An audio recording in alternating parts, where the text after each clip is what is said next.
Just take one hit. Don't you want to be cool? Gather round everyone. The show's about to begin. Turn on, tune in, drop out, this show's amazing. It's Super Lemon Haze, you know them boys always blazing. Put one in the air, fill your glass and get to raising. Kirkman praising, school flag waving. Chopping up the topics instead of choking on some chronic. Scott and Eric breaking it down like 21st century prophets. Eyes glazed and minds dazed, it's knowledge they convey. Roll up and consume the Super Lemon Haze. Super Lemon Haze. Going to ask you several questions. Super Lemon Haze. How do you feel? I feel like a slice of butter melting on top of a big old pile of flapjacks. Yeah. I got something funny to show you. You want to watch this? Yeah, what do you got? Guys, you obviously remember me. I was outside your studio last week. Big Steve fan, you know that. So this is my buddy Scott and I. Like I mentioned in the message to you, we're next door neighbors. So we got a great flow, great relationship, and we really honestly believe that we have some pretty incredible content that I believe your audience would really eat up. Sunglasses? I mean, just quickly, I'm a huge fan of yours. I've been watching you guys' podcast for the whole time that you guys have been on. I've also been a fan of Kurt's and Steve's for a long time, on Archeo. In your head. Love it. Love it all. Back when we were traveling too, which is the best. That was the last time we traveled. Yeah, that was seriously. So, and like 2 days ago, I put because I have my dumb watch account on Instagram, and I actually put on, just joking around, but it was serious, that I went to a fucking coffee meeting and actually went outside. Right. Which was put pants on. Yeah, put pants on. Right. It was amazing. It was a great feeling. Great feeling. What was the outcome of the meeting?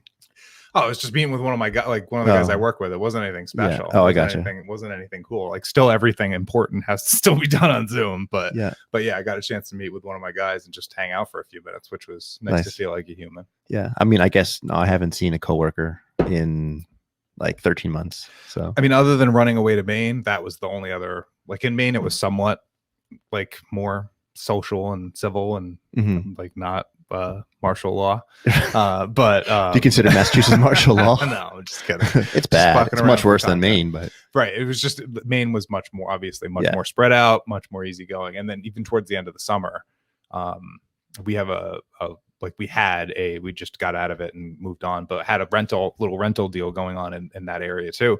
And the tour exploded even just the last month. Nice. The website that I manage had more hits that I've owned it for like 6 years until I sold it just recently. And in August of 2020, it had more hits. Do you feel like a schmuck for selling it? No, it was actually great for selling it because it helped me deal with it. Oh, got you. Gave me some, I was able to give some good stats to get rid of, I see. We moved those houses and it wasn't anything we wanted to do anymore. Yeah, but yeah, my point is that like in Maine, they were over COVID in August. Yeah, I had more inquiries for I don't even think people they to go on vacation and like visit the coast of Maine in like August than ever before in 6 years of owning that place. It's amazing. Yeah, we actually have we've got a short trip coming up in April. You're going to Maine. Nice. Yeah. So little sweet spot. We're just gonna sit there for a couple of days for kind of a birthday. And that will be 14 months since you've gone anywhere. Since I left my house, basically. Pretty much. Good times. Fucking year, man. One fucking year. I was going through the arsenal of videos recently.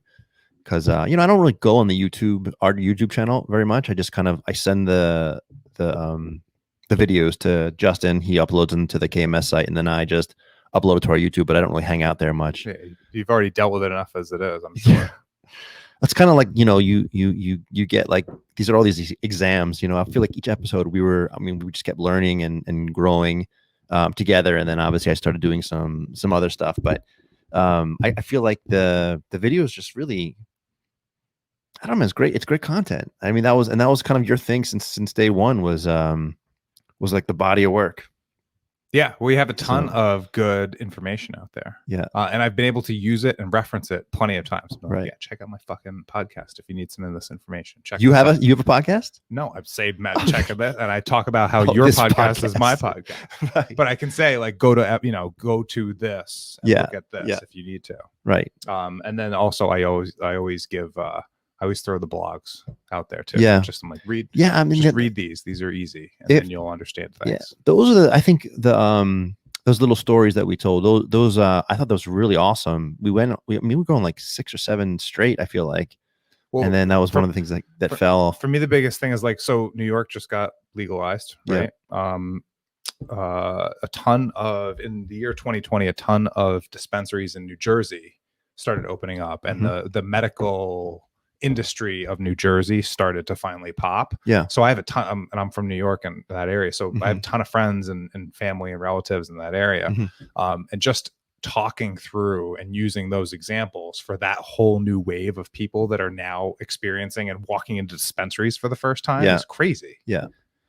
No, that's fulfilling and helpful and all that other bullshit. Right. And that's good. I mean, that feels great. You know, I know also the kind of the grow series that I did when I was growing the fucking first crop I've ever grown in my life. And we just beautiful weed. We just tasted some. Yeah, I've tasted lots of it. It's true. I've actually had a whole new interaction with a new crowd on Twitter and in the sort of Miniverse universe. The growing population, which was really interesting too. You know, because to me, I'm very technical, so it was not only just kind of the kind of prescription of it all, you know, where you just like start from point A to point B, and I keep trying to keep that line as straight as possible, not trying to fuck up too much. But like the amazing thing is that this community that I sort of got in touch with, people are all across the board. They're people that are just like doing the content thing and trying to bring cannabis to the world. And then there's the people maybe such as the general population who just want to like chill, smoke weed, and kind of watch the other half do their thing. But like everyone's been super supportive, and it's all over the place, all the way to getting into the you can get into the politics side of things, which I believe we have a nice little segment I have a few comments about as well for later on in this podcast. But yeah, you can go all over the place with this stuff. You can go from people that are just focused on the medical side of it and they really believe in like the medicinal piece.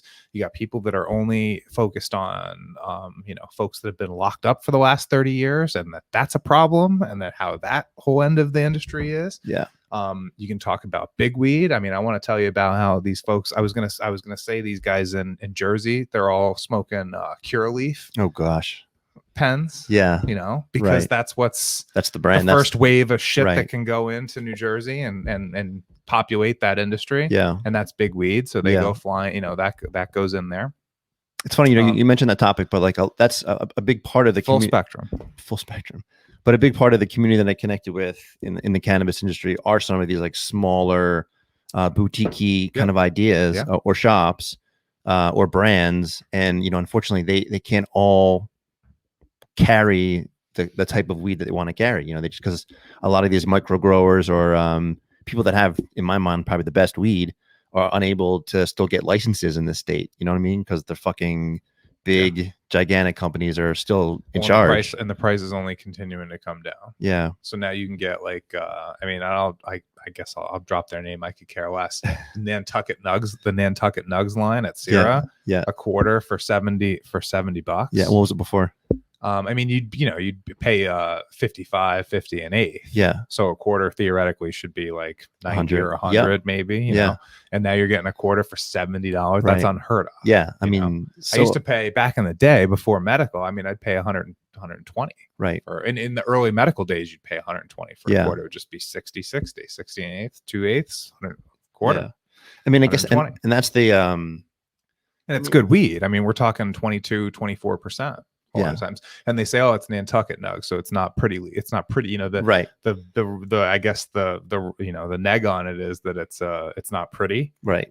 I could give a fuck. I'm grinding it up and I'm putting it in a bowl and smoking it. What the fuck do I care if it's a big nug or not? But I think that's the I think that's the incredible thing about it becoming so normal. You know, it's normalized. Is so they have to start commoditized. Yeah, as well. Homogenized. That too. That's in the edibles. The edibles are homogenized. That's right. Sorry, you were gonna make a point. No, I was just gonna say that, like, you know, you were saying pretty isn't always better. But these small businesses, these brand names are really just unfortunately just trying to get in the business because of their name. They're trying to make some money. Yeah. But you know, right now they can only invest in, like you said, like the large scale cultivators, because obviously they can drop the price. Yep.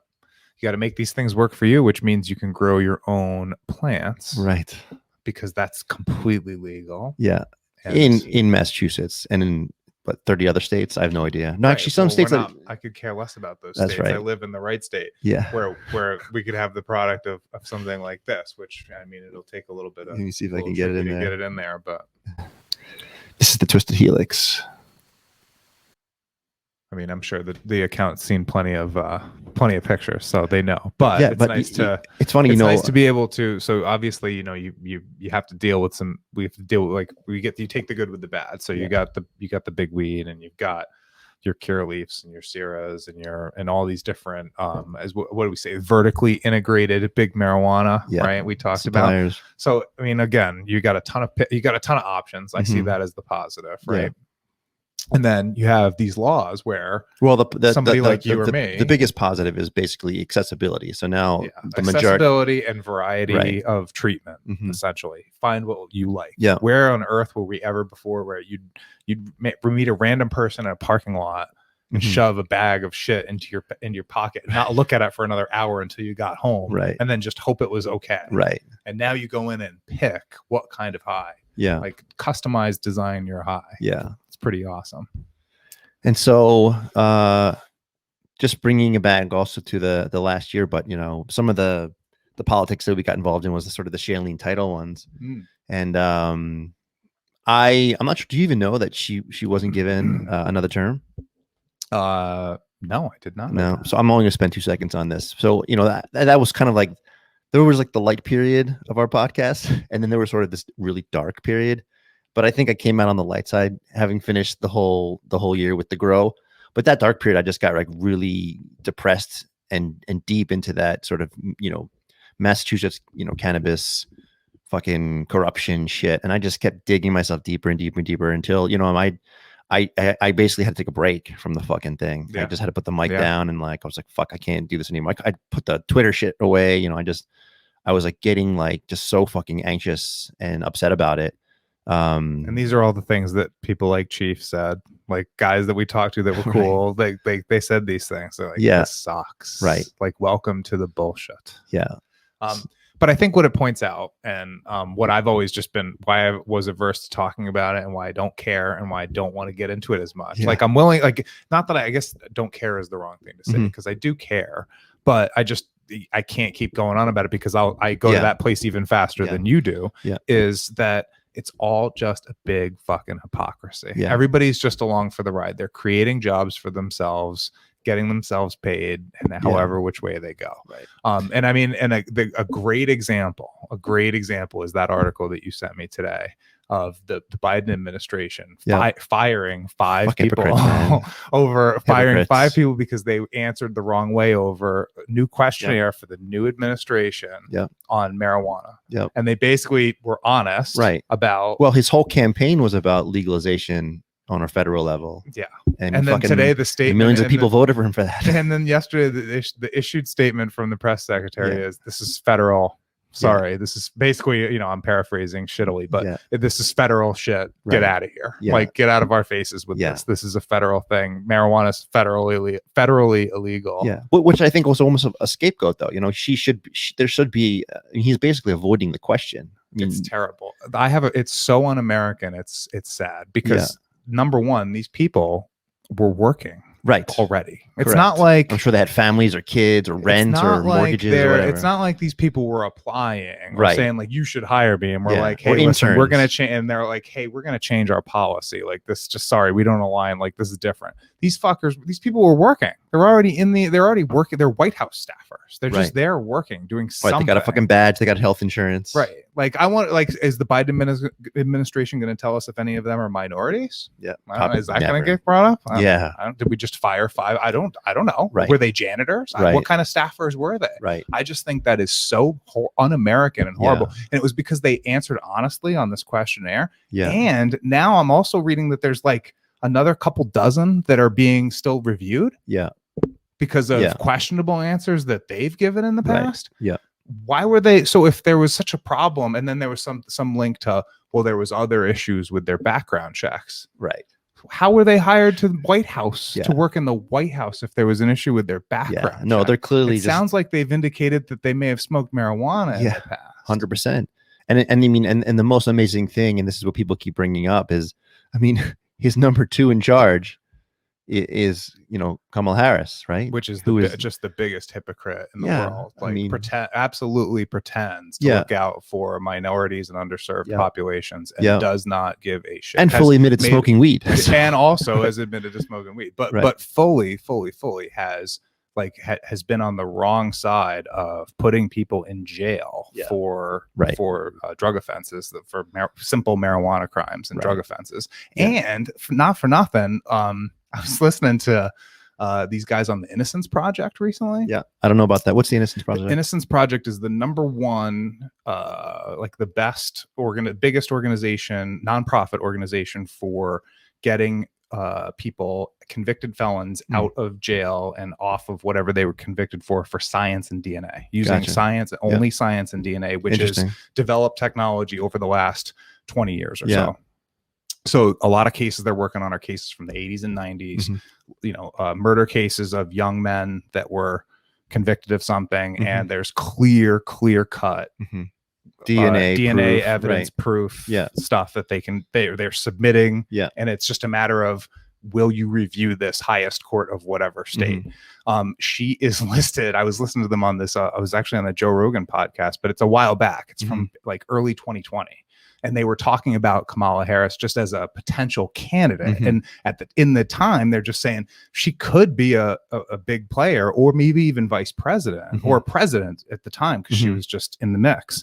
And they were saying she's like #1 or top 5 of their worst, like their top worst government officials, because she has fought so successfully and won to keep DNA, science, anything out of prior prosecutions that her organization has won. And it's not personal. It's just she's on the team and she's trying to win. Right. But she doesn't give a shit about those people or justice or weed laws or fair or any. I mean, she's a total hypocrisy. Yeah, she just wants the votes. So that's a very good example of why we decided not to get down. Can't get into it anymore. I can't do it because it'll just drive me crazy. Well, you can just point these things out and rant and rave and go crazy all the time. It's not worth it.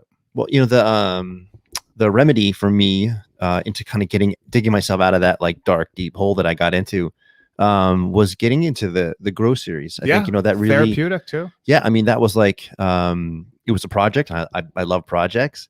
I learned something completely new that I've never learned before. I never fucking grew anything from except my children, I guess, from a seed. So I guess I did a pretty good job with that. So a few kids, got a few of them stocked away. So that's right. That's fair. That's good. They're locked in their rooms right now, so like, they're locked down in the basement. But that was a very like spiritual, personal. It's weird to say this, but like, and I'm sure most people who gotten into this growing thing. Of growing cannabis, I mean, they would agree with me, but it's something like ritual about it. I think people talk about that just owning house plants. People get excited about just like straight up house plants, like ferns that are 100 years old and shit like that. So, I mean, yeah, totally. And then the life cycle of a marijuana plant, just the way it buds and flowers and goes, it's pretty cool. Yeah, I mean, experience. I've witnessed it myself, not nearly as intimately as you, but yeah, I get it. And then the amazing thing is that we love the plant so much that in the end we chop its fucking head off, right and we strip it. It's almost like that hunting experience, like you kill the deer but you have that experience where you have to gut it and deal with it, and then you're eating it afterwards, and it's like this whole like full circle is life Yeah, experience. There you go with exactly. your marijuana. Well, I mean, but the funny thing is that I feel like what I thought initially, just because I put so much time and effort, that I was going to feel something about cutting them down, but then I just kept thinking, no, because they just provided me with all of this medicine for the next like 3 to 6 months. Yeah. I mean, Yeah. and people that I can share it with are enjoying it, it seems. Yeah. So neighborhood's happy. Right. But there's a financial aspect to it too. Like, you could have been, I mean, not that it's a big deal, but you could have been spending, a couple $100 here and there on product medicine yourself. And now you're, again, back to the positives of some of this government stuff. You're allowed to grow up to however many plants you're allowed to grow, and provide your own, take care of yourself and some friends as well. Did I tell you about this? No, Did you what do follow you got this? going on with this? Yeah. So this is one of the things you sent before. Yeah. So what's been have you been spending any time listening to the KMS show, the Kirk Minahan show? No, I really haven't. I'm not caught up. I've been listening to the Kevin Clancy show, as a matter of fact. Is he done? Is he done apologizing yet? He's been apologizing a lot. Yeah, he's been sort of like telling it like it is and trying to be like, well, this is just Twitter jail. I don't know what to tell you. I'm always in Twitter jail. It is what it is. The only thing I think that was worth mentioning on that whole topic was that there have been so many fake celebrity deaths. Right. And his point about being like a Twitter OG and just being like immediately reacting to it and being like, this is fake, fuck off. Right. I mean, I could easily see myself falling into that. Certainly can't justify anything else from there. But like being in that situation, I get it. Yeah. Minifans. Yeah. I get it, Minifans. So I mean, I think the unfortunate thing about Kevin and most Barstool employees is that people are always just waiting and watching for that, one moment that they could just say, tough crowd. Yeah. It's always going to be, it's always going to be a tough crowd, no matter what. It doesn't make a difference. I hope it means that they love you. That's all you can do. It's just kind of like, well, they're following along and they're paying attention. So they love you. Exactly. And they're buying their merch. Fair. Yeah. So anyway, just to catch you up, Kirk announced a special project in the last 4 or 5 months. Yeah. And he was just teasing it for a long time. No one really guessed what he was working on, even though most people assumed it was something, media related. And it turns out that he's doing a true crime podcast. And he and Steve have been traveling between here, I think upstate New York, and I think South Carolina to dig up some old 1980s cold case. And he's produced, I think they've made 10 episodes. So the podcast is dropping April 5th. That's awesome. So yeah, I mean, so clearly, obviously, the Miniverse is jumping in on the I hear true crime podcasts are all the rage these days. I mean, I don't know if it's funny. His explanation really isn't that he's just trying to get in on it because it's either money making or it's just something different from what Barstool typically offers. But I feel like he's just extremely passionate about it. I mean, I think he's always felt a connection to some of these stories, and then I think this one I pretty much just kind of caught his eye and his ear. And what was the one he did last year that was great? The cop. Oh, the episode. What was that? The Cullen episode. The Cullen. Yeah, I feel like that all kind of it kind of ties around that whole like vibe. Yeah, and to be honest, I guess because I think of him as like an entertainer, almost like a comedian, someone that I laugh with him all the time. I'm wondering if this is my one kind of like, I wonder if this is going to work. It's going to be hard for me to just make that switch to him being so serious and talking about such a serious topic. I feel like that's going to be the interesting thing, is if I can just kind of forget who I'm listening to and just kind of listen to his narrative. Well, then that's the big question, because like when we talked to like guys in the past, like Mark and them, they were like, I felt like I was listening to a fucking story. They were pumped. Right. Did you feel that way? I can't remember what your thoughts were back when we were listening about the Cullen episode. Yeah. Did you like Cullen? Yeah, no, I thought it was for me definitely top 3. So I think if you were into that, the way he was like, the way Kirk was into that. Yeah, but the thing is, and this is kind of where I'm going with this, but that was like a huge long comedic skit. You know what I mean? That was really. But he was good. But Kirk was. He was. Yeah, it's okay. Kirk was good in that though. Totally. No, I mean. So I would imagine that if he was.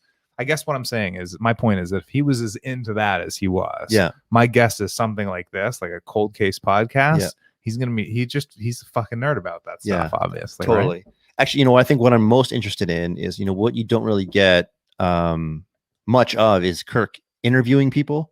I think he's a great interviewer. When he was at WEI, he, always asked straight to the point, honest questions, which pretty much got him into trouble all the time. Right, always got him busted. Right, but why everybody loved him? Yeah, but he did a great. He's an amazing interviewer, but because of his, I think, connection to past media, probably negative press, and then part of being about Barstool, he's rarely able to land some people to talk to.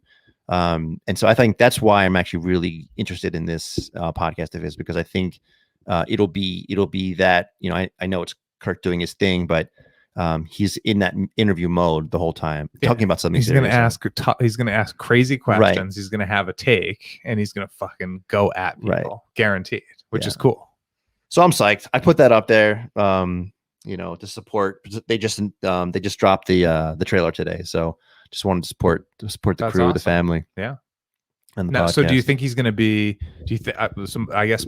What do you think of my take that I just had? Do you think he's going to be super? Do you think he's going to take? Do you think he's going to have a take on it, like an opinion, an angle on the case, and then really fucking drive at it? Or do you think he's going to be truly like objective and like kind of like lay out evidence, like almost like a William Shatner on like Unsolved Mysteries type of deal? How's this going? I mean, for me, I feel like it can almost go both ways, because he's such a smart dude. He could totally steer or kind of, manipulate people or the conversation. But he's also a fucking dog on a bone. And he is. And so I almost feel like it's going to be really sincere, because I believe, just based on everything he said about the project, I believe he's trying to solve the case. You know what I mean? He's not just interviewing these people just because it's good entertainment. Why I think he's going to have a take. Yeah. He's going to be on an angle, and he's going to be driving at it. And people are actually even speculating that he solved it already. Do you know that? See, that's what I'm talking about. Yeah. This is the Minifan universe. Right. Yeah. So there's a lot of people paying close attention to see whether or not this case has been solved. That's great. It's going to be so much shit talking from this. This is good. I'm sure this is very good for your community. It's very exciting. It's like Christmas. Yep. Every day, once a week for 10 weeks. Yeah, that's good. It's gonna be Christmas Day every day. So is he releasing it like? What's going on with the Kirk Minahan show? Is it still he's still doing it? This is just this is just an extra drop. Just he's just doing something new, something he's excited about. The frequency of the show changed though, so I know you don't know this, but many months ago he was doing his 5 days a week, 2-3 hour episodes, which I couldn't keep up with anymore. Yeah. So I was just picking and choosing segments that I could just kind of to keep up with. Oh man, it's crazy. A lot of anger and yelling at people and pissed off about stuff. Yeah. But when he got into this project, he bumped the frequency down to 3 times a week, and his episodes are typically like an hour and 20 minutes. So I can blow through his whole week's worth of content pretty fast. Yeah. So with that being said, he's doing it in addition to it, but you could definitely see that there's been a transition of his energy. He's been talking about this and almost promoting it just through his voice, not even talking about it itself, but you could kind of hear the excitement when he was going away and taking short breaks to do some of the question asking and footage. Did Blind Mike ever come back? Or is he still at blind school? He was at blind school. He graduated. How long did he stay at blind school? I don't know. It was like 5 or 6 months. Was it the Perkins School for the Blind? It could have very well been. But we don't know. We never confirmed it. No, not the name of it. I think there are some Minifans who could probably or like an extension of the Perkins School for the Blind. That's the best supposedly in the country. The best for the guy. I love Blind. Yeah. He's our guy. Yeah. So he came back 5 or 6 months later. Oh. And he's basically on the show once a week. Was he welcome? Was he welcome back? Totally. Everyone missed him. That's great. He's doing a great job. I think that was the part I think that was getting a little bit boring for a lot of people, was that when he was on every day for multiple hours, there just wasn't that much in his act, or in his personality or in his role. He just kept kind of providing the same air, so and back. Recycling it. Yeah, so Mike's back. What's going on with Steve? Is he in QAnon? Did he meet Q? Is he like in the Q club? Like what happened? No, he's still Steve was in QAnon last I checked. He was being groomed for it last I heard. I think after the election was over, I think after Trump lost out. I think that ended. That ended. Oh, so we're not getting any more lizard face comment, like side comments from No. Steve? Okay. It's you know, I think that's that's part of the program that most people are saying is so positive now. Is that he's kind of got out of this. That's good. Yeah, I mean, he no longer talks politics, and it's just fresh every day. You know, it's new topics. People are laughing. So Good. That's excellent. it's been a good run That's so nice far. to hear. Nice to hear Yeah. everybody. Oh, nice to hear the boys are on a positive tip. That's awesome. I mean, the other thing about the community is that there's been about like 24 doxings. You know about this? No. Oh, no. What's yeah. happened? I mean, some of the really it wasn't the Mariah fans. It was like more. There were no, more doxings. yeah. I mean, people were being internal doxings. Internal. In it's the like ranks? internal. Yes. Oh no. So like internal, exactly right. So internal fighting, people all doing it for clout, and you know, doing their sleuthing and digging and finding out who people actually are, and then posting their families and their families' names and everything like that, and where they work, and they were trying to get them fired. That's so awful. yeah, so we lost about like 25 really good people. Oh, that's because they just like, fuck this, I'm not doing this. Yeah, why would you? Yeah. Wolf. I mean, I stayed out of that, which I was lucky about. I never got involved in any of that drama, but it was were those the men set? Was the men cells? Were the men cells yeah, they no good? I mean, that's so that crew, so Kirk hates them. The men cells are out. Men cells are out. So they started their own channel. Okay. Which obviously exists solely to praise Kirk and his content, but they're no longer, they're banned from all the shows. They can't go on the YouTube. Praise Kirk and his content, but hate everybody. Hate everybody. I mean, there's always got to be a bad guy, right? It's just wild. It's like comic books. I love it. That's great. Yeah. So the men cells are banned. We're on a positive tip. Steve's renounced QAnon. Yeah. And Blind Mike's graduated from blind school. Exactly. Life is like everything's good, awesome. It's like Mary Poppins. And you're down here growing weed and talking to plants. Fucking ounces of weed. Yeah. So my final total from the last was about 7 ounces. That's great. Yeah. That's good yield. And then I'm sure you can start like figuring out what strains yield more. And like, I really do think I led you. I mean, I was selfish and I led you astray with the recent seed purchase. What? What do you mean? I didn't lead you astray because it'll be great and I'll love it, and obviously we'll work out a situation. It'll be great. But I do think that there are some other strains that we should talk about that are going to give you more yield. Like what? There's a reason why people grow Blue Dream like fucking crazy in New England, right? In indoor facilities because it yields a ton of weight. Yeah, but I guess.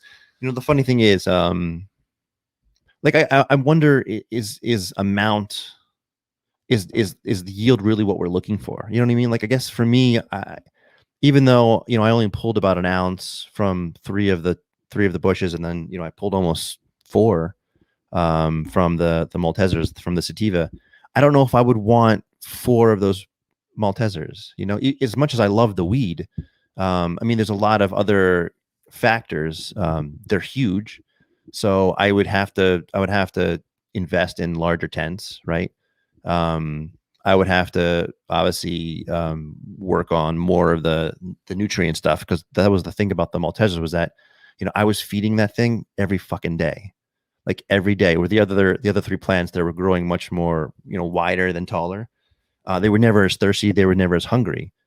So like I went through like 3/4 of my newts just on one plant. So you can imagine, growing those size plants times 4, it would just be, I think, a lot of like, for me, it's this, I'm trying to weigh time, money, and the product, right? Something that's going to be good, something that's going to work. And for me, when you think about those large plants, like your money's going to go up because they're bigger plants. They require more water, more electricity. They require more nutrients.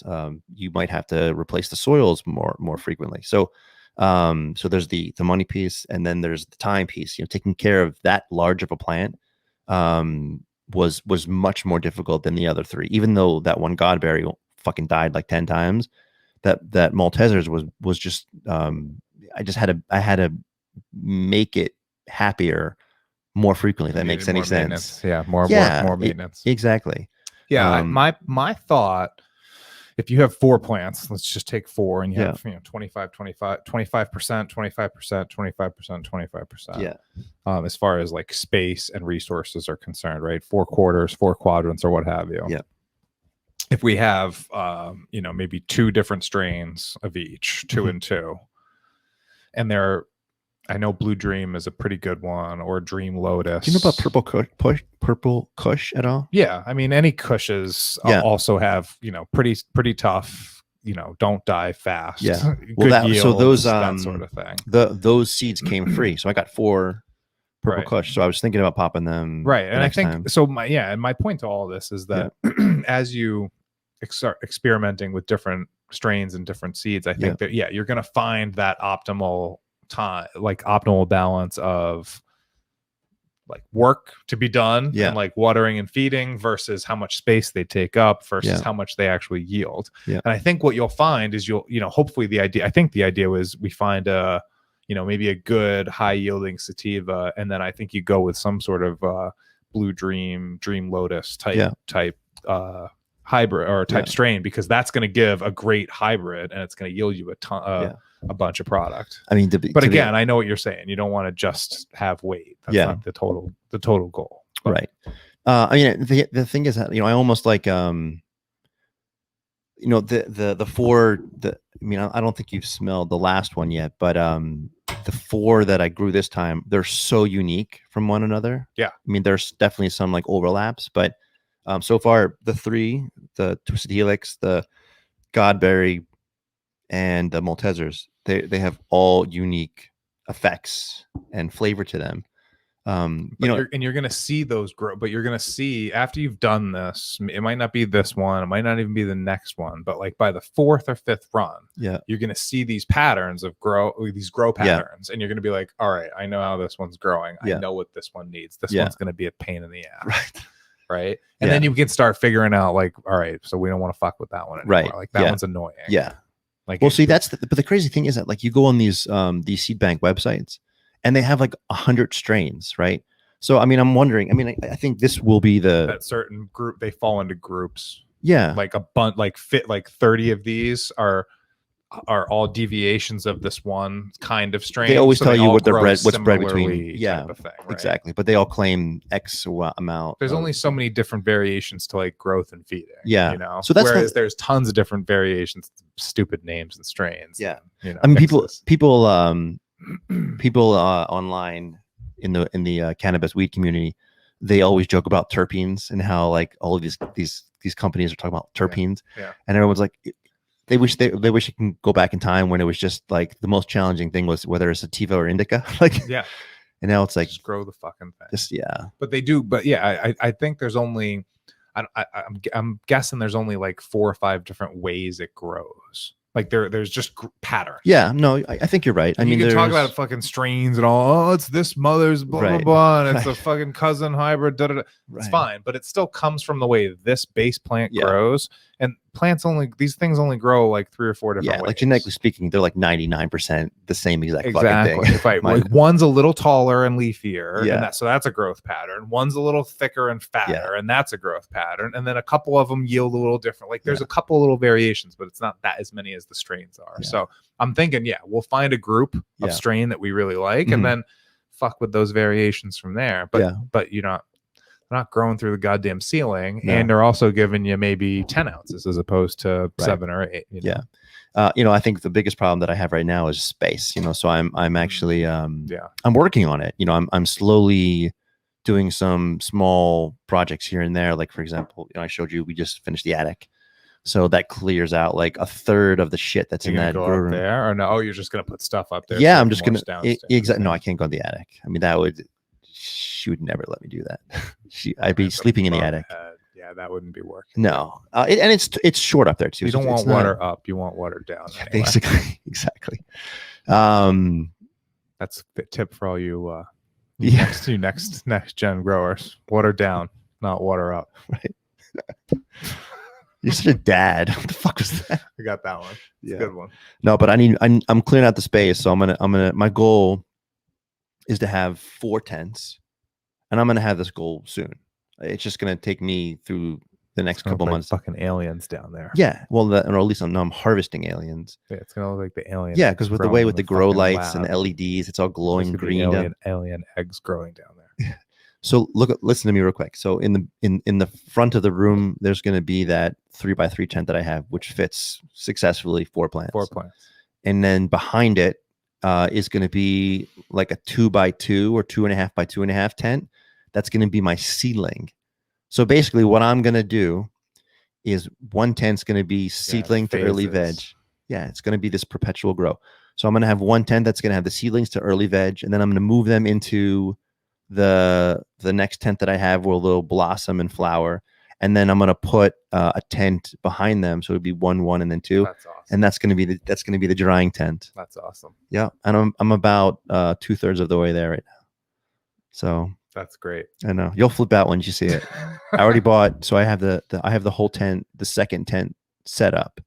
I'm just clearing the space right now, so probably maybe this week or next, I'm going to put it all together. So then I'll have the 2 tents, and then the last stage will be to move the other shit out of my garage, and I'll buy that. Yeah, that's so, awesome. Fucking perpetual grow, man. So you'll have 12 kind of always. Yeah, so I would say you can seed more and then kill based on who seeds best. Like you can that's seed the thing. extra and then cull down to 4. Yeah, I mean, you can have them fight to the death. But the thing about me, I know you're gonna have a hard time doing that. I wouldn't be able to do it, just like the fucking Godberry. But you'll turn into a hardcore breeder soon. You'll get there. I mean, you'll be like, you know what? You're just not strong enough, Godberry. Actually, I got 4 more soldiers right here. See ya. So and the last, so that's the goal by in the next couple months. But the other thing that I really want to try, do you remember last year with your little beautiful miracle? Yeah, that little thing. Yeah. So I have I bought some auto flowers. You know the difference between auto flower? So there's the 2 types. There's auto flowers seeds, and then there's photo period. So the photo period is the ones that I've been growing, where the one you have to change the light cycle. Photo was stuck in my brain. I was about to blurt out photo, and I didn't know why. I have no idea why. The baby's sleeping. Sorry. So with the photo one, you have to change the light cycle, and you're basically trying to mimic the seasons. So in the hot spring summers when it's growing the fastest, and then by the fall when the lights dim down and it's cooler and less humid, that's when you basically tease those seeds and those vegetations into flowering. Okay. So an auto seed, better in the summer? No, you never have to touch anything. You just don't have to do anything. No, which is why they actually recommend using auto flowering seeds for most beginners, because it doesn't require blast them with light all the time and don't care. Yes, you don't even. So with the photo period, I grow them in those solo cups, and then I move them into like the 1 gallons, and then I have to move into the 3 or the 5 gallons. So as the plant grows, you have to move it. With the auto flowering one, you basically decide how big of a plant you want. So like the bigger the pot, the bigger the plant. And so you want to just, you're going to end up in like a 5-gallon bucket. You basically just plant it in the 5-gallon, and you never have to transplant it. Beautiful. And it just grows. So we should just do that in where I put the vegetables last year. Yeah. Because I will be like still back and forth so much. We'll just put them in where the vegetables were, because I'm not going to do vegetables there. I'm going to do my vegetables in Maine this year. Oh. And then we can put autos. Yeah. So I'll give you 1. I only have 3. I'll order more. Oh, you can, but so that's well. Now that I know that's what to get, the autos, I'll just throw a goddamn handful. I mean, it still requires beanstalk and just toss them into the bath. It's not how it works. It's how it could work. Actually, the recommendation was let them all compete. We'll just throw a handful back there. Let them all compete for the best. And I got a ton of fertilizer. I grew so many vegetables back there. It's tons of fertilizer. We'll just let them all go at it. So they say in certain parts of the region, depending on where you're growing, you're not supposed to pot them. You're supposed to just dig a big hole, and just drop it in, right? So that's the ones, like when you see those footage online or whatever, that they're like the size of trees and the stalks are like my mother grows like 10-foot tall weed plants in Virginia, and it's just like, I don't know, I don't do anything. Well, I just put them in the ground. Yeah. Like, okay. As long as it's got good soil, that's it. Good soil and some water. Really? And sunlight. I mean, that's it. Sometimes she puts them in 5-gallon buckets, which is why I had the idea to put mine in that 5-gallon bucket. Yeah. That's the only reason why I've done that. Yeah. It's just like, I put them in a 5-gallon bucket and I grow them. Okay, cool, Ma. Thanks. So that's what we're doing outside. That's we're gonna give it a shot. I'm happy to help if you need some real estate. Yeah. I feel like we need to build the little gate thing. I think it's got to happen this year. And then like just dig steps into the hill so Yeah. that we deal We with can- so yeah. that doesn't wash out. Totally. Because Well, that's the problem. The only thing I've ever really worried about is that there's that we gotta worry about the washout. Yeah. Because there's a higher Yeah, level my property will pour. Right. It'll just pour into mine. Right. Well, I mean, because so there already is that. There's already that difference, and so with the rocks, so we can just build a bridge. We just need to like a footbridge. Yeah, we need to we need to dig in like stone steps into a hill almost. Yeah. Like think of like steps into a hill. We just need to dig into that and sort of like kind of part the waves like Moses with the hill there. I don't know. We have to work on that. We'll figure that out. Do some landscaping, but easily get you back there. We could definitely grow a goddamn forest back there if we needed to.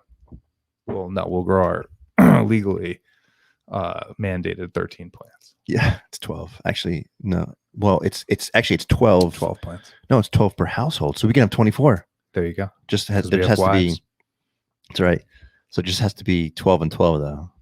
Because we can't have 13 on one side. Good to have a wife. It's true. Taxes. Tax break. Tax breaks. Well, I mean, sure. You added a tax break last year. I did. Dependent. I know. Yeah, that's nice. It's nice. Yeah. Yeah, no, I'm excited to check this out. I will also give you credit. Last thoughts on the homegrowns. I will also give you credit for your presentation as well. Very well done on the trichomes. Are like the trichomes and the hairs on them are unreal. Very so well. That was very artisan. Very artisan. You know, people always say that's where you can tell who's growing what is obviously the flavor, but then the way that the buds look after they're trimmed. Everyone said that's a very like individual and unique thing. And you know, like I said, I've never done this before, but I don't know. I was pretty happy with the way that it came out. You know, and the other thing too is that I did shave a lot off the buds when I was trimming them, and I saved all that. So I'm still, you know, and it's in that freezer. So I know so many people that are probably shouting about like making butter or gelatin of some sort, like boiling it down essentially and using that stuff. But I don't know. And I don't know shit about the trimming either. But what I do know is that you can tell a plant that's been grown with love. I mean, that's for sure. You know, when the hairs and the trichomes are out that much, it just means it's never had to pull back or react to any adverse condition ever in its life. It was always out there, just sex bloom, like ready to go, you know, because it never was afraid of anything. The temperature never dropped. It never got worried about water. Like it's been, I was there every day. Yeah. It was pampered every single day. So it never had any like callus. There's no callus on that bud. Very well. That's why you get those stalks that are that thick. And when you grow them outside, because they're just like, this thing will survive no matter what. This is a badass plant. It's a matter of, is it any good to smoke or not? Right. Because if it's forced to just live, good luck trying to smoke it. It's going to be a rigid bitch. I mean, of all the three, you haven't tried this one yet though, but of the two, we smoked a joint. We did. I forgot. We did. Yeah, you smoked it enough to where you don't even remember that you smoked it. No, man. I'm wasted right now. High as a motherfucking kite. It's not a bummer. It's good. I'm interested in watching this episode back to see what the fuck I just said. Yeah. But you were gonna say though, so what were you gonna say? No, I was gonna say that they smoke very easily. I feel like that's the one thing. Of all the flower that I've tried in the past year, and I feel like I've had like the fucking wildest of wild, not yours, but that stuff from Maine that came from across the streets, mother-in-law. Your stuff, and then obviously the stuff that I bought from Sierra or from the dispensaries, and my homegrown stuff. I mean, I've tried I feel like a lot of different varieties, and the smoke really does. It's smooth, you know. I'm never feeling like a burnt taste in my mouth or in my throat. It goes down. It's just, I don't know. And this is just nonsense stoner talk. This is not scientifical whatsoever, but I feel like it gets, especially when it reacts to cold or lack of water, it gets stemmy. Yeah. So essentially, like my thought is like the stems get rigid. More rigid, and the more rigid those stems and stalks get where the buds are supplied to, they just seem to kind of callous a bit. I feel like that smoke is harsher. It's almost like smoking firewood. It's almost I think like that's deciduous wood. Like you're like trying to it's like the thicker it's getting, it's like it's getting you kind of thing. So I don't know. I feel like the less that happens, the easier. The more you're just smoking those hairs and trichomes, and that's what's in the flavor of the smoke. That's where you're in good shape. Yeah, I mean that stage that you were sort of just describing is really the drying stage. You know, that's why I actually do want it's like I know its own my own separate tent just for drying, because that's another stage that most people take for granted. They think that, like, you know, you put all this love and care into these plants when they're alive, and then when you cut them, you're like, oh, fuck it. But there's a lot of things that can still go wrong when they're drying. You know, the one thing that you can really run into if the conditions aren't great are the mold. And that's where you can lose like an entire crop. You after know, you've already cut. You cut them, they mold after. Yeah, Ooh. because if so you I've have always too heard much of molding during growth, that happens. It happens. I mean, you can mold is just a fungus, right? Anytime, mold grows all the time. Okay. But the thing when the plant is living, and if you have mold in the tent, or if you have mold, you have a better chance of survival. But when the plant's dead and hang drying, if you get mold in that room because the humidity levels are too high, or it's too hot, I mean, you can lose the entire crop. Wow. So that's why, like, it's, you know, it's important for me to continue to sort of measure a lot of those conditions. But I think it's typically when you've hung them for too long, and the water and the chlorophyll, everything breaks down, but then it's like you kind of past a point where everything gets too fragile, too dry. Like that's when it definitely gets harsher. And for me, you know, I was really focusing on all those levels, like the humidity and the temperature. And yeah, I would have given the God Bud. I told you, I thought the God Bud could have dried out a little bit more. Yeah. Actually, well, that just was compared to, and I think that's when I. So we had a run of yours for a little while. So I had like a week or two where I didn't have to go to the dispensary, and then I went back to the dispensary, and I was like, all right. I was going to ask if you went back. This. Yeah, I had to. Well, I'm a heavier smoker than you anyway, so I just more volume, and I also need to just have different varieties. Like, it's nothing personal against God Bud or Maltesers. I just have to. I need variety. I have to go up and down on the spectrum. Yeah, except not indicas. I don't do indicas, as you know. Mm-hmm. But yeah, so I was like, all right, shit, I got to get back to the dispensary and compare texture. I've never thought about. I haven't thought about texture as much, like dryness and texture. Yeah. And yeah, I mean, again, they'll give you anything because it's just going to be what's sitting around. Yeah. I'm typically buying stuff that's a little bit more hotter product. Like, I buy flour always. I'm not fucking around with the other stuff these days. Yeah. And I think that I'm buying flour that is popular, that people are interested in, and it's fairly dry. Yeah. Like, I'd say it's like half as dry as yours, like way more dry, like or twice as dry as yours, so to speak. Yeah. I mean, that's what and that was actually another issue for you know, why it makes more sense, I think, in the future to really be more consistent with the types of seeds that we're growing, or the types of strains at a time, because each one of those they dry differently. Oh, I mean, fuck. So you got you need a whole drying up, like so that's the same as the grow operation and feed is different. Well, that's what I'm saying. So is the drying. Yeah, so that's but that's the benefit of having a tent specifically there for drying, is that I really hope you like this shit. Fuck. Like what shit? I just hope you like it. Oh my god, I love it. What do you mean? You should see how, I mean, I'm so proud. Just to be clear to the 4 people that are listening, I like wheat. I love the whole thing. I love wheat, but this process is brutal. Yeah, like, it's not. I know you love it. But I mean, like I said, not everybody has the passion for it. Yeah, this is complicated stuff, man. Yeah. You know, it's not complicated. It just takes time. Yeah, discipline. Discipline, and that money, man. That it was definitely, I mean, a little bit of an initial investment. If you want to do it right and not fuck up, even with your lack of experience, the best thing you can do is buy and invest in the right equipment, you know? So I bought, like, not the best tent, but I bought a great tent. Mm-hmm. You know, and you got a filter, you got the carbon filter. Yeah, which I upgraded. You know, so fertilizers, you got all kinds of. Yeah, so I bought like all kind of the middle grade stuff. So you've upgraded the filter since? Yeah, so that was the thing. So, you know, after doing it for the first time and spending all the time that I was in the room, I kind of realized where I maybe cheaped out a little bit, and wouldn't have. It would have been not so much of a much larger investment to get better equipment. So the first thing that I upgraded was the carbon filter, and that's the piece that reduces any type of smell that's in the house. So I went from like a 4-inch one to like a 6-inch one. So it was like it basically reduced. So now it's like odorless. So now basically, because the fans are sucking in the air through the filter and then just spitting it through the exhaust, which is out the back.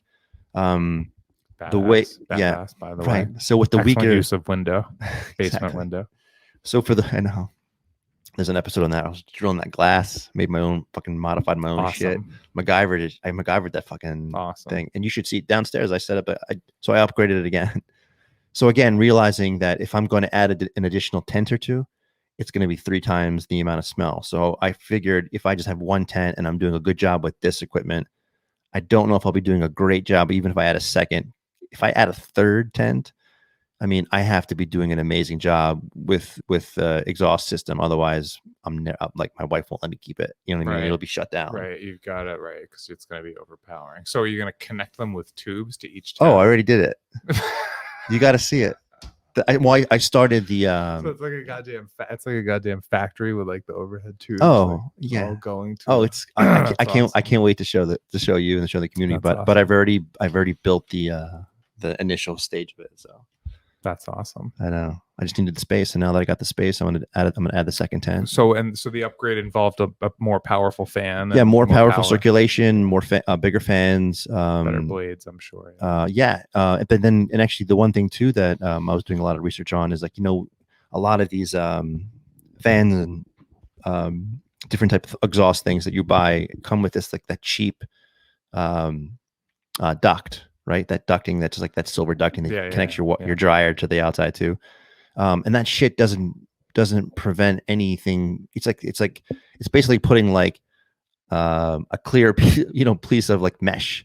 Like that's about how many. I mean, it's not doing anything. It's letting the air go out, but it's still leaking a lot of the smells and things that I'm trying to prevent. Yeah, totally. So I invested in insulated ducting. So basically what people have in like machine shops and things like that. So like real ducking. Yeah. It's a factory. It's like 3 layers to it. It's like Kelvar. It's bulletproof. That's awesome. Yeah. Kevlar. That's crazy. Yeah. So I did that. And the other thing that I'm gonna be playing around with too is I bought a new light. So I've got an LED light that I've been working with the like the HUD, the bulbs. And that's what's been in my first tent. In the second tent, I'm gonna go with an LED just for the reduced costs. Supposedly they cost like half as much to run. Cool. And that of all the expenses, the ongoing expenses, the electricity bill is like it's a good like maybe 150, 200. No kidding. 200, per month. When they were basically in the flowering stage. 24 hours a day. Yeah, 18.6. I mean, it was a lot. It was on a lot.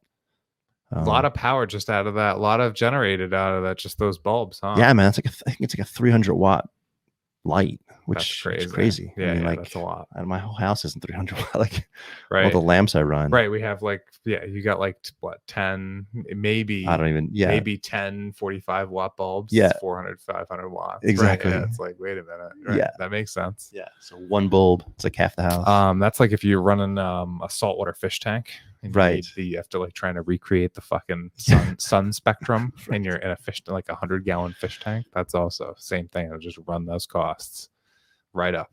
I've never been a fish guy. Like my father had saltwater fish tank. Really? Saltwater fish. He had like a. I'm trying to think about how many. We also built cars, so didn't he? No, he had an MG. Oh, that's that what it just was. Like a toy. Yeah, that was a toy. He sucked it like actually building it that one. But he put together a heck of a fucking saltwater fish tank. This thing was like the size of a casket though. It's like 6 feet. Wow. I'm trying to think how many. It was like a 125-gallon tank, Holy maybe shit. something. It was like long. Those are fucking sharks in there? No, he had like saltwater fish, like reef fish, like tangs and wrasses and like little like things you'd see in like if you were going snorkeling. Were you like a kid when this was going? Yeah, like through high school too. Yeah. But yeah, like until they moved. Yeah. When I was, graduated high school. But yeah, it was a huge ass fish tank with like live rocks. Like they would get rocks at the at the saltwater fish store that you'd go to. We go in Newburgh, in the middle of the hood in Newburgh. There'd be this random saltwater fish tank store guy that had been there like straight in the hood of Newburgh in New York. And he'd have like live rock that was plucked right out of the goddamn ocean by divers. Wow. So it had like living organisms like in all the crevices of the rock, and they just keep it in water. So all those things would stay alive, and then they'd plop it into their tanks at the store, and they just sell it by weight. So they just break it up, grab it out, and it would have organisms in it. And then you throw that in your tank, and that fucking sets up the ecosystem of your tank. But they'd make a fortune off you for that shit. Right.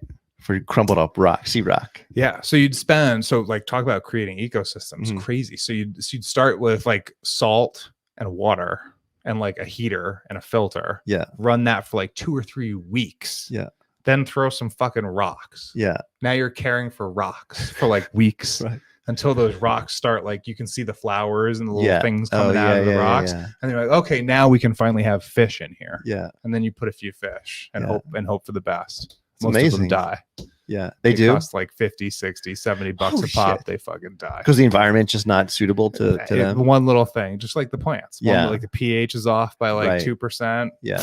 Dead. Right. 4 of them die. Yeah. And you're like, oh shit, these little fish are hardy. These ones live. Yeah. These ones, they don't live well. So, you brought up like the live rocks, but in growing weed, there's a population of people who are doing live soil. Oh. Yeah. Because I like buy, the what's it called? The ocean forest soil basically just has like all the nutrients already in it. Stuff, yeah. Yeah, it's just highly enriched. Right. And then you just basically just you plant and go almost. You just got to keep watering it for 30 plus days until it gets big enough where you have to start adding nutrients to the soil. Right.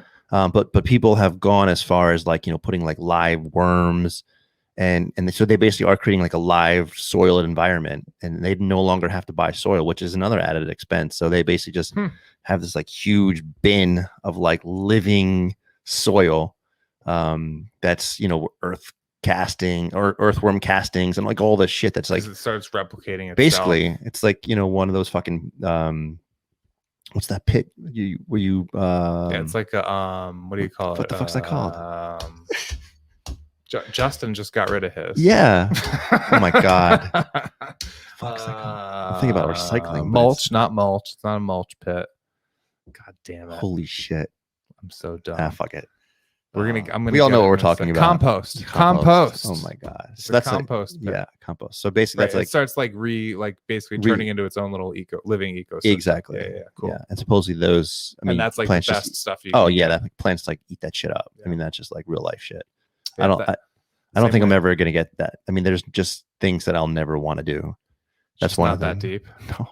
I mean, like pH balancing my water is pretty much as like far as I really want to go. That's good enough for me. Yeah, the soil I'll If just you've- buy in the bag.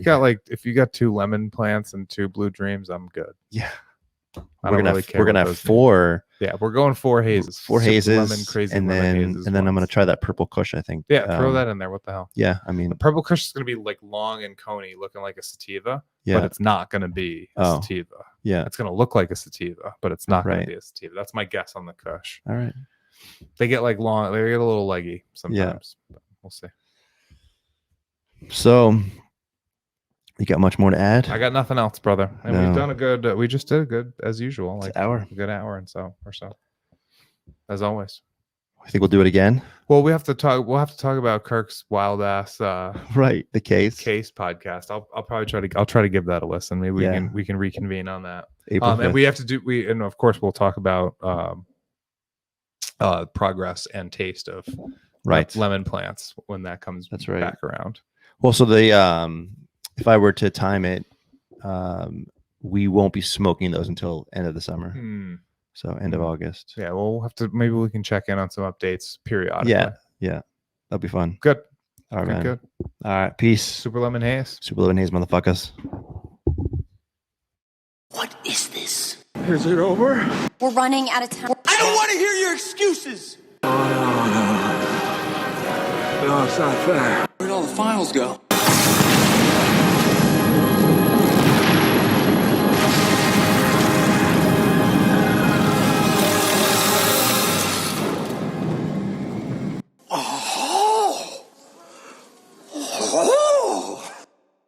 One of the greatest thrills, I think, of doing this is when you get that package of seeds. You never know how it's going to come. Whoa.